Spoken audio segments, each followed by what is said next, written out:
Y analizamos hoy aquí en Red Más Internacional la situación de Ecuador después de estas elecciones presidenciales, lo que puede venir. Aparentemente habrá segunda vuelta, sí o sí, esto se ve cada vez más inminente y por eso recibimos a nuestro invitado Mauricio Jaramillo, consultor y profesor de Relaciones Internacionales de la Universidad del Rosario. Bienvenido, Mauricio. Muchas gracias por la invitación. Bueno, segunda vuelta al parecer sí va a haber, pero mire, sin embargo el Consejo Nacional Electoral hoy dio una rueda de prensa y dijo ya la tendencia no va a cambiar, pero todavía no les podemos garantizar que haya segunda vuelta. Dijeron que se iban a tomar 3 días y se los están tomando. Eso no es mucho tiempo para un reconteo de votos. Digamos que es anormal y despierta muchas dudas por 2 razones. En primer lugar, porque desde las 5 de la tarde, cuando hay un conteo, un escrutinio formal, el avance y la publicación de resultados era muy expedito, muy rápido. De manera súbita, a las más o menos 8:30, 9 de la noche, el conteo se para y a las 10:30, a pesar de que habían anunciado que ya para esa hora debía estar listo y faltando 10-15% por escrutar, el presidente del CNE, Juan Pablo Pozo, anuncia que se tendrían los resultados para el lunes. Entonces hay una dilación indefinida que da para pensar efectivamente que puede estar habiendo alguna irregularidad, bien sea porque hay presión del oficialismo, claro, o bien sea porque el Consejo Nacional Electoral tiene miedo de salir a decir que Lenín Moreno, por ejemplo, gana por más de 1/10 y que la oposición efectivamente no reconozca el resultado. Pero históricamente, Mauricio, ¿qué tan transparente ha sido el sistema electoral ecuatoriano? Normalmente desde el establecimiento de la democracia a finales de los 70-80 no ha habido como tal amenazas de fraude. Lo que ha habido luego es muchos problemas de inestabilidad, problemas de legitimidad de los presidentes, pero como tal, digamos, que Ecuador tenga una tradición de fraude o que haya antecedentes que hablen de que un presidente se haya robado las elecciones o incluso que exista la duda, como en otros estados de América Latina, yo pensaría que no, hay una tradición de transparencia y en las últimas elecciones, por lo menos desde que está Correa, había habido mucha efectividad a la hora de anunciar los resultados. Digamos que es la primera vez desde que está Correa en el poder que asistimos a una crisis tan profunda en Ecuador. Pónganos en contexto un poco acerca de quiénes son esos 2 candidatos que ahora se estarían enfrentando por la presidencia de Ecuador de aquí en adelante. ¿Quién es Lenín Moreno? ¿Habría continuidad con Lenín Moreno del gobierno de Rafael Correa, sí o no? ¿Y quién es el señor Lasso, Guillermo Lasso, que además es el opositor y su lema lo dice todo, vamos por el cambio? Bueno, Guillermo Lasso, digamos, no es un político tradicional, es un banquero, viene del sector privado y es, digamos, el ecuatoriano promedio disidente que surge luego de 10 años del ciclo de Correa. Digamos que Guillermo Lasso antes no había tenido una visibilidad tan importante. Los principales rivales de Correa habían sido en su momento el magnate del banano Álvaro Noboa, Cynthia Viteri, el mismo hermano de Lucio Gutiérrez, gente de la política, digamos, tradicional. Entonces digamos que es una especie de outsider que se está midiendo en política con un resultado bastante prometedor.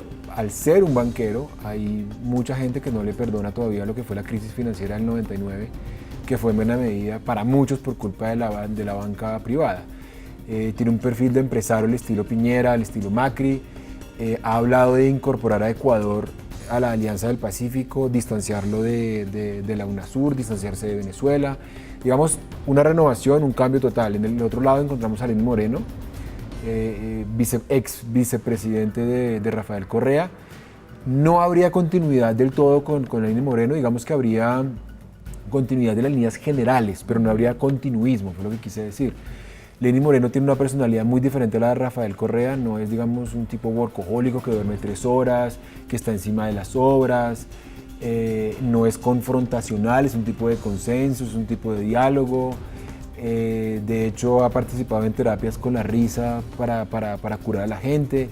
Por su condición no podía llegar a trabajar tanto. Entonces, digamos que estaríamos ante un modelo de gobierno, en caso de gane Lenín Moreno, muy diferente. Y gane quien gane, insisto, acaba de haber un cambio porque no estará Correa y además porque nunca desde que está Correa en el 2007 un candidato había enfrentado a un Congreso y a un país tan dividido. Entonces sí o sí en Ecuador habrá un cambio.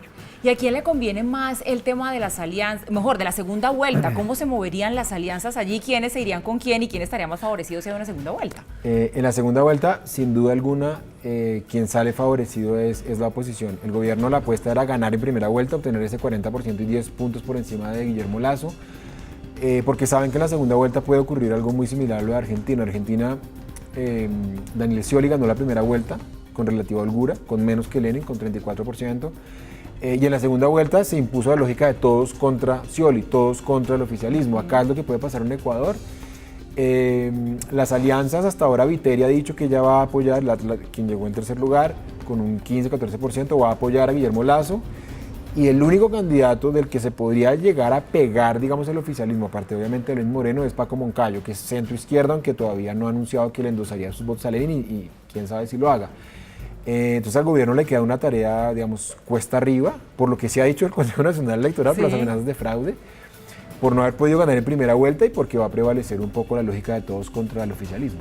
Bueno, y otro punto del que no se ha hablado mucho, pero que también tiene que ver con el resultado de estas elecciones, haya o no haya segunda vuelta, pues es el futuro de Julian Assange. Él debe estar muy pendiente acerca de quién es el ganador. Recordemos, el fundador de Wikileaks, que está asilado en la Embajada de Ecuador en Londres, porque los dos candidatos tienen visiones diametralmente opuestas con respecto a lo que harían con el señor Assange. Entonces, ¿qué pasa si gana el uno? ¿Qué pasa si gana el otro? Bueno, si gana Lenin, digamos, habría continuidad. Digamos que el tema Assange es uno de los temas emblemáticos de Alianza País. Ellos han tenido un discurso muy claro frente a la libertad de prensa, la libertad de expresión, y significa apoyar ese tipo de medios independientes o informaciones alternativas. Viteri y Lasso anunciaron que efectivamente entregarían a Assange a las autoridades británicas y con ello probablemente se completaría la extradición a Suecia. Entonces, como tú dices, es probable que Julian Assange esté ahí muy pendiente de lo que pase en Ecuador. Debe estar siguiendo esto minuto a minuto, se lo garantizo. ¿Qué país entrega a Rafael Correa? ¿Cuáles son los retos de ese nuevo presidente? En cuanto al país que entrega Rafael Correa, un país muy diferente al que recibió, un país, digamos, creo yo, que tiene una estabilidad que antes no tenía, un país que en materia económica es mucho más autónomo del que recibió Rafael Correa, un país que tiene una infraestructura, digamos, admirada en terceros países en términos de carreteras, en términos, por ejemplo, de abastecimiento energético. Por ejemplo, nosotros antes le vendíamos energía a Ecuador, hoy Ecuador nos la vende a nosotros, hay una nueva matriz energética. Hay una especie de autoestima en los ecuatorianos que antes no existía porque pues era casi que un estado fallido y deja muchas dudas respecto de la libertad de prensa, la libertad de expresión, por los constantes enfrentamientos con los medios de comunicación y con un sector de la oposición al que Correa, digamos, atacó de una manera muy virulenta, muy apasionada. El reto para el próximo presidente es gobernar un Ecuador polarizado, administrar una economía con un precio del petróleo que redondea a los 40, 45 dólares y responder un poco a los desafíos regionales porque se espera mucho del nuevo gobierno ecuatoriano. Y mire, para llegar un poco mi última pregunta como para cerrar esta charla, y es que sí, los resultados de estas elecciones muestran un país completamente dividido. ¿Qué tan fácil es de gobernar un país polarizado? Los colombianos lo sabemos bastante bien.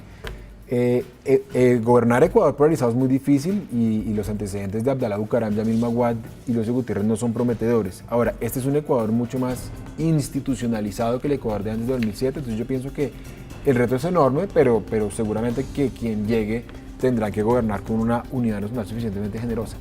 Bueno, pues interesante, muy interesante. Mauricio Jaramillo, consultor y profesor de Relaciones Internacionales de la Universidad del Rosario, este análisis que usted hoy nos hace del panorama como está Ecuador hoy en día, de lo que viene, de lo que puede pasar con uno y otro candidato, pues de un país que si bien no es ajeno a nosotros, porque es el país vecino, pues tenemos que estar atentos a lo que sucede allí también en materia política. Gracias por estar con nosotros esta noche. Gracias a ustedes.